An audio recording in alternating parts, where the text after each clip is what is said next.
A narcissist feeds on your softness. Starve them by setting firm boundaries. But let's really break that down. Let's take it deeper and talk about it the way it actually happens in real life, step by step, moment by moment. Because people think softness means kindness or patience or compassion. But with a narcissist, your softness becomes their fuel. Your understanding becomes their advantage. Your forgiveness becomes their permission.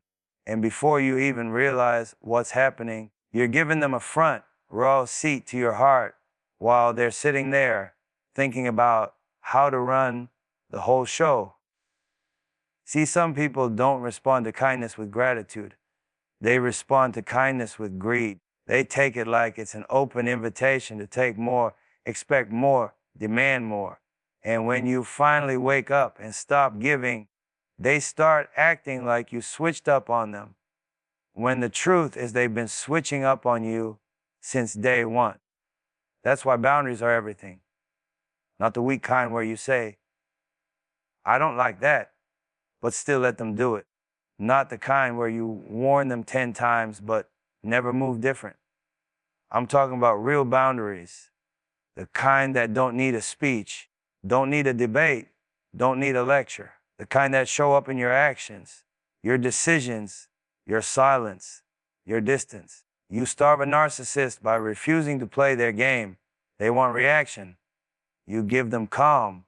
They want to argue. You give them space. They want to guilt trip you. You stand on your truth.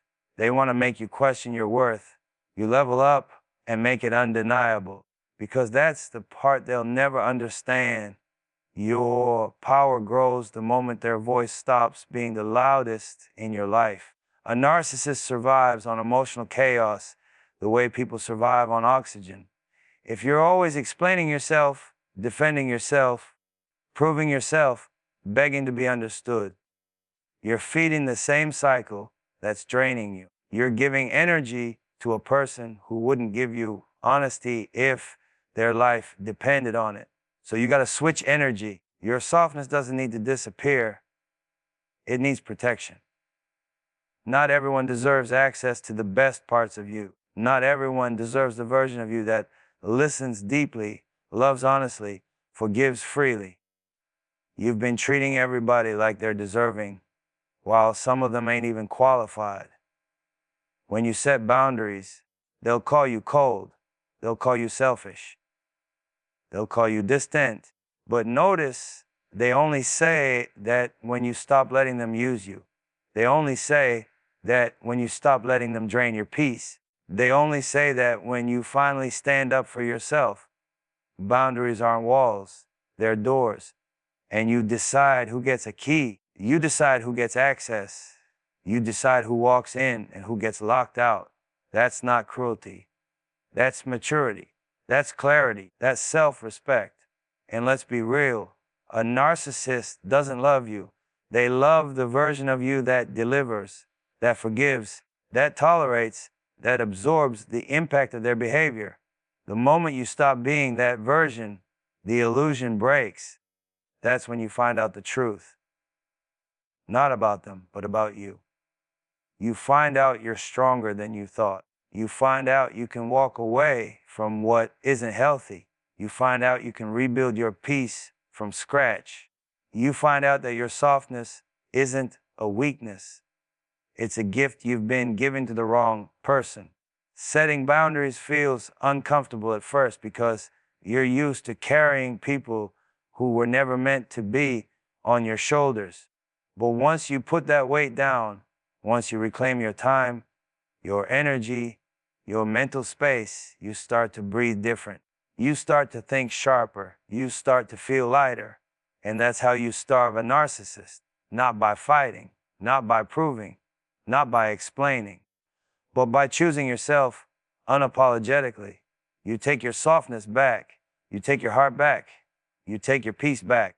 And once you do that, they can't feed on you anymore.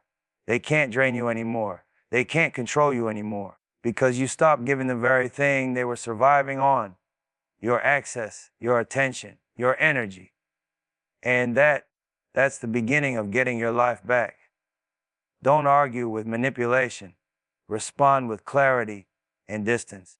That's a lesson you don't learn in one moment. You learn it through scars, through silence, through all the times you tried to explain yourself to someone who had no intention of understanding you. Manipulators don't want the truth. They want control. They want you emotional, reactive, defending yourself, breaking your own peace just to prove something to someone who already made up their mind.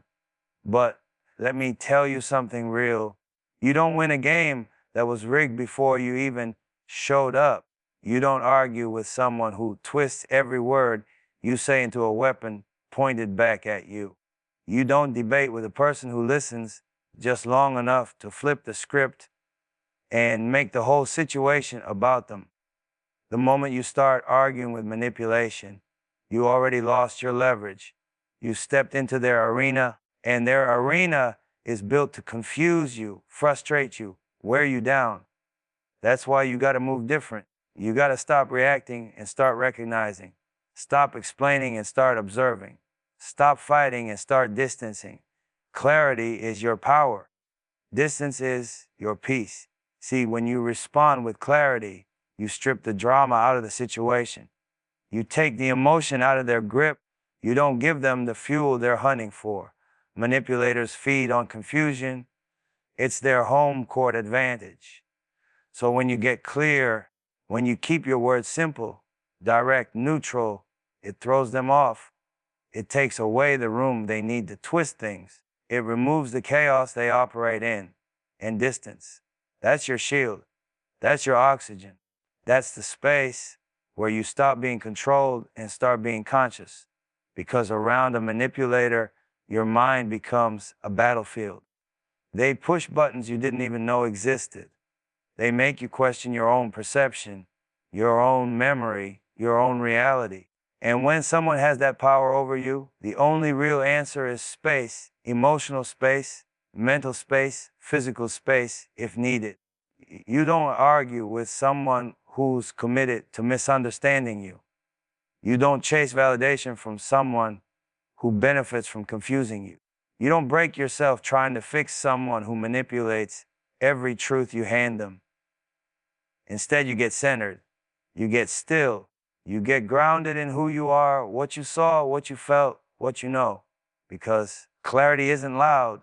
Clarity is calm. It's the voice inside that says, this ain't right. Even when the manipulator is doing everything possible to make you feel like you're wrong. Distance gives you your vision back. When you step away, patterns become clear. The same tricks, the same cycles, the same tactics. They start repeating like a song. You finally hear the lyrics to. You notice how they push for attention when they feel you pulling away. You notice how they suddenly pretend to care when they need something. You notice how every apology has an agenda behind it. And once you see the pattern, you can't unsee it. But the most powerful part, when you stop arguing and start distancing, you take back your emotional energy. You take back your self-control. You stop letting someone else's instability create instability in you. You stop letting someone else's manipulation become your morning, your mood, your mindset. You're not responsible for fixing someone who refuses to face themselves. You're not obligated to participate in conversations that are designed to twist you up. You're not required to respond to every lie, every guilt trip, every mind game. Clarity sounds like, I understand what you're trying to do, and I'm not participating. Distance looks like, I'm protecting my peace, even if you don't like it. You don't need to make a scene. You don't need to shout. Or you don't need to defend what's already true. Let your actions be the response. Let your silence be the boundary. Let your distance be the self-respect. Because manipulators can't operate in environments where clarity exists, and they can't control someone who isn't emotionally available for the game. The moment you stop arguing, the moment you start responding with calm, collected truth, And the moment you create distance from the chaos, they lose their power and you get your life back. Protect your energy like it's currency, because it is. People don't realize this until they're drained, worn out, running on fumes, wondering how they got so far from themselves. But everything you do, every decision you make, every person you let close, it costs you something. Some people pay you back in peace, others charge you in chaos. And if you don't learn the difference, life will teach it to you the hard way. Energy is your real wealth. Your focus, your mindset, your spirit, that's the real capital. That's what builds your future. That's what shapes your days. That's what determines who you become. And the crazy part is, most people invest more carefully in their bank account than in their own mental and emotional balance. They'll guard money with their whole chest, but let anyone walk in and withdraw from their soul. You gotta switch that up. You gotta start treating your energy like something valuable, something limited, something only the deserving get access to. Because once your energy goes, everything else falls with it. Your motivation, your discipline, your clarity. You can have all the talent in the world, but if your energy's low, your potential stays locked. There are people who walk into your life and either multiply your energy or drain it like they came with a hole in their spirit. You know the type, the ones who always need something, always complaining, always pulling from you, never pouring back. Every conversation feels heavy. Every interaction feels like work. Every moment around them dims you a little more. And then there are people who lift you, people who add, people who bring light, bring ideas, bring peace, bring growth. Those people are rare. That's why you protect your energy for them. You don't waste it on the ones who only show up to take. You got to start asking yourself, who do I feel like after I leave this person? Do you feel drained? Do you feel inspired? Do you feel calmer, lighter, clearer? Or do you feel confused, tense, irritated? Your body already knows. Your spirit already knows. You just got to start listening. Protecting your energy don't mean you stop loving people. It don't mean you turn cold. It don't mean you isolate. It simply means you stay conscious. You stay aware of who gets access. You stay intentional about where you place your time, your heart, your mind. Because your energy determines your elevation. You can't rise while dragging dead weight. Some people won't like it when you protect your energy. They'll call you distant. They'll call you selfish. They'll say you changed. And they're right. You did change. You stopped being available for what drains you. You stopped letting other people's storms enter your atmosphere. You stopped letting chaos be comfortable around you. That's not selfish. That's self-respect. That's understanding your worth.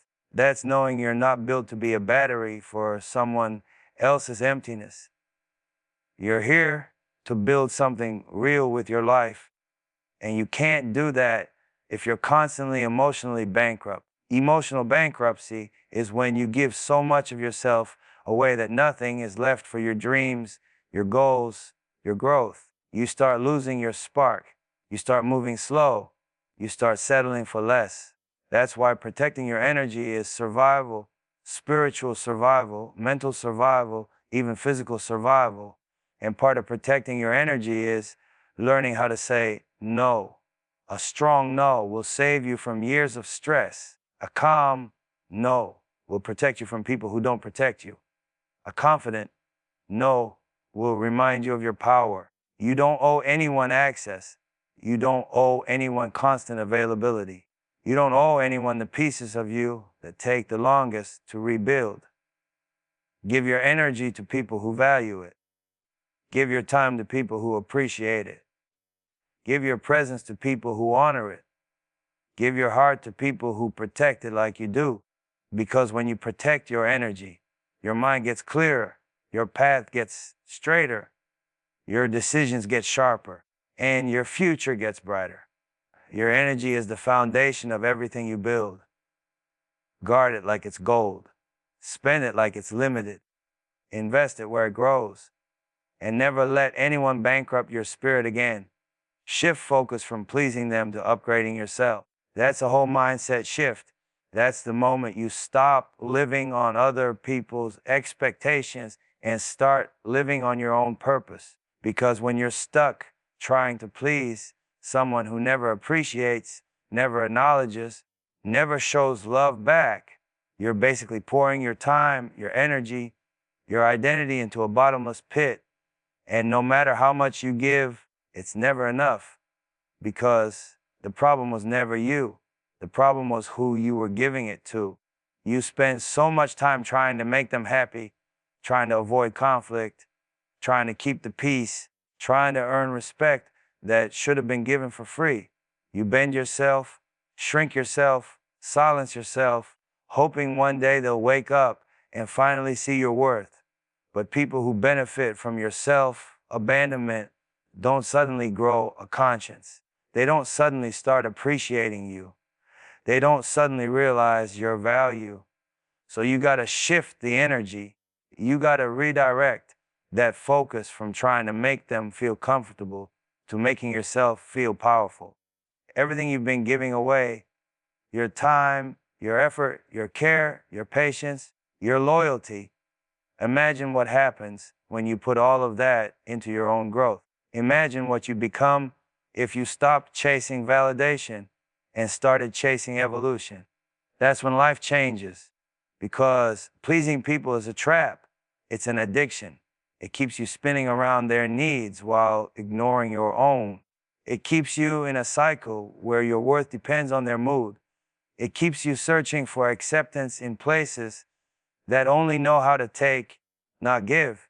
But upgrading yourself, that's freedom. That's movement.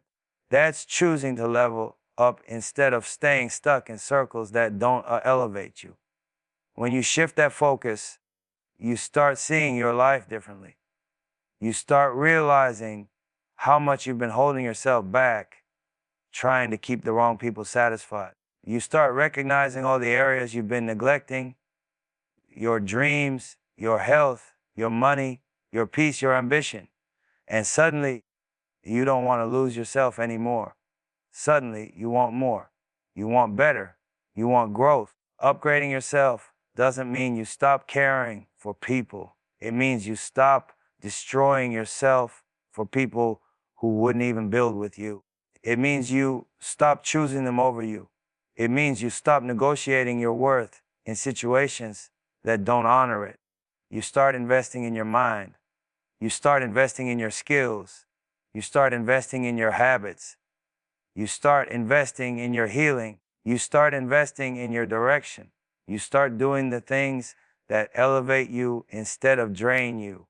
You start surrounding yourself with people who challenge you, not people who use you. You start putting energy into becoming the person you were supposed to be before their opinions got in the way. And once you start upgrading yourself, the whole dynamic changes. You stop feeling desperate for approval. You stop bending to make people stay. You stop over-explaining, over-giving, overcompensating. You stop trying to convince people who were committed to misunderstanding you from the start. Because someone who sees you improving, someone who sees you growing, someone who sees you rising, they can't control you anymore. Your self-focus breaks their hold. Your evolution makes their manipulation irrelevant. Your elevation makes their opinion small. And the most beautiful part, when you shift your focus to yourself, you finally meet the version of you that was hidden behind all the pleasing. A stronger you, a clearer you, a wiser you. The you that isn't built on fear or insecurity. The you that doesn't need external approval to feel worthy. The you that knows exactly who you are and where you're going. That's what upgrading yourself is. It's reclaiming your life. It's choosing purpose over people pleasing. It's choosing growth over guilt. It's choosing direction over distraction. You don't need to please anyone to be enough. You don't need to earn what you already deserve. You don't need to chase people who wouldn't even walk for you. Put that energy into becoming the best version of yourself. Put that time into building your goals. Put that focus into your path. Put that love back into your own heart. Because the moment you shift focus from pleasing them to upgrading yourself, you stop losing and you start winning. You stop shrinking and you start expanding. You stop surviving and you start becoming. Walk away from the chaos and walk toward your purpose. It sounds simple, but it's one of the hardest moves you'll ever make. Because chaos doesn't always look wild at first. Sometimes chaos looks familiar. Sometimes it looks like people you love. Sometimes it looks like the life you got used to. Sometimes it looks like comfort wrapped in dysfunction. And that's why so many people stay stuck, not because they don't want better, but because they don't know how to leave what's draining them. But there's a point where you got to look at your life and be honest with yourself, honest about what's helping you grow and what's holding you back, honest about what brings you peace and what brings you problems, honest about who you're becoming and who you're pretending to be. Chaos will disguise itself as normal until you step back and realize how much it's been costing you. Your sleep, your focus, your confidence, your direction, your spirit. And the truth is, you can't build anything solid while living in confusion. You can't hear your calling when you're surrounded by noise. You can't move toward purpose when you're trapped inside cycles that keep you exhausted and off balance. Walking away isn't weakness, it's wisdom. It's recognizing that your life is bigger than the arguments, the drama, the inconsistencies, the emotional roller coasters. It's recognizing that not everyone is meant to go where you're going. Some people are assignments you already completed. Some situations are chapters that already taught you what you needed to know. Some environments are too small for the version of you that's growing. Purpose doesn't live in chaos. Purpose lives in clarity. Purpose grows in peace, direction, and intention. When you walk away from chaos, you're not running, you're choosing. Choosing your mental health, choosing your progress, choosing your future, choosing your evolution. You don't need to explain why you're leaving the chaos. You don't need to justify your decision to anyone. You don't need to get permission to protect your life. When something interrupts your peace consistently, it becomes a barrier to your purpose. And you weren't put on this earth to survive every day. You were put here to build, to learn, to grow, to become something meaningful. You can't do that with people who treat your peace like it's optional. You can't do that in places where you're always tense. You can't do that with energy that keeps pulling you backwards. Sometimes walking away is the only real act of self-respect you have left. Sometimes your silence speaks louder than any argument you could ever win. Sometimes distance is the only language chaos understands. And the moment you step away from what's draining you, something happens. Your mind opens up, your vision sharpens, your intuition gets louder. You start hearing yourself again. You start remembering what you wanted before life complicated everything. You start feeling that spark inside you that you forgot you had, because purpose has a pull. It's quiet, but it's strong. It doesn't beg for attention, but it keeps tapping on your spirit. And every time you ignore it for chaos, you feel that ache, that tiredness, that emptiness. That's your soul telling you you're off track. Walking toward your purpose means walking toward alignment. It means walking toward peace. It means walking toward the life you deserve and the person you were meant to become. Purpose won't compete with distractions. It waits for you to clear the noise. It waits for you to get serious. It waits for you to choose growth over habits and healing over hurt. And once you start moving toward your purpose, everything shifts. Your standards shift. Your mindset shifts. Your circle shifts. Your priorities shift. You stop settling for chaos because you finally tasted clarity. You stop giving energy to toxic situations because you finally understand your value. You stop participating in drama because you're too focused on destiny. Walking away is not the end. It's the beginning. It's the moment you stop surviving the storm and start building your own sky. It's the moment you stop living on reaction and start living on intention. It's the moment you stop being who they wanted you to be and start being who you were born to be. Walk away from the chaos. Walk toward your purpose. Your future is too important, your peace is too precious, and your calling is too real to keep wasting time in places that can't grow with you.